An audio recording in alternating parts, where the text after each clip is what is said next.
النهاردة هنعمل كفتة اللحمة بالشوفان. وصفة اقتصادية وصحية وطعمها يجنن. الشوفان هيدينا قوام ممتاز وكمان قيمة غذائية أعلى.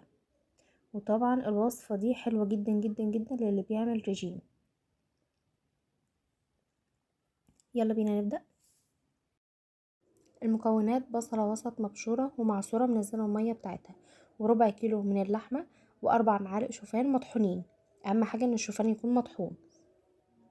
طريقة التحضير: في بولة او لو عندك كبة. انا هنا استخدمت الكبة بتاعتي لان طبعا الكبة بتعجنهم كويس جدا وبتخلي المكونات كلها تتجانس مع بعض حلو جدا، احسن من ان انا اعجنها بايدي بصراحة. يعني هحط اللحمة والبصل والشوفان، وهحط البهارات بتاعتي اللي هي معلقة صغيرة من الملح، معلقة صغيرة فلفل اسمر، معلقة صغيرة بابريكا مدخنة، معلقة صغيرة 7 بهارات.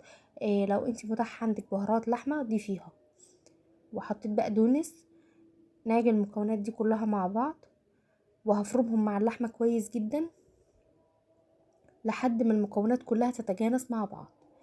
اول ما الاقي ان الخليط كله تجانس مع بعضه والبقدونس اتفرم كويس مع اللحمة زي ما انتوا شايفين كده، المكونات كلها تجانست مع بعض كويس، هغطيها واسيبها ترتاح في التلاجة لمدة نص ساعة عشان تتمسك.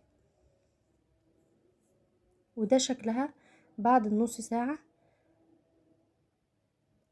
كانت ارتاحت وتماسكت مع بعضها كويس. عندي هنا عصاية شيش طاووق، لو مش متاح عندك عصاية شيش طاووق ممكن بايد المعلقة تصبعي عليها الكفتة.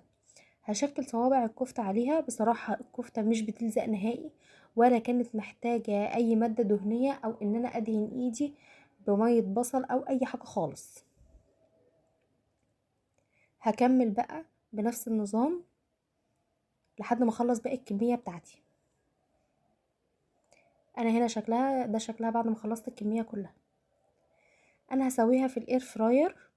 لو حابة تحمريها او تعمليها في الطاسة يبقى معلقة زيت واحدة، او نخليها او تدخليها الفرن على درجة حرارة 200 لمدة 25 دقيقة لحد ما تستوي وتتحمر. انا عملتها في الاير فراير على درجة حرارة 200 لمدة 12 دقيقة. وهنا كان فاضل 3 دقايق، فتحت عليها لقيتها لسه محتاجة ال3 دقايق بتوعها.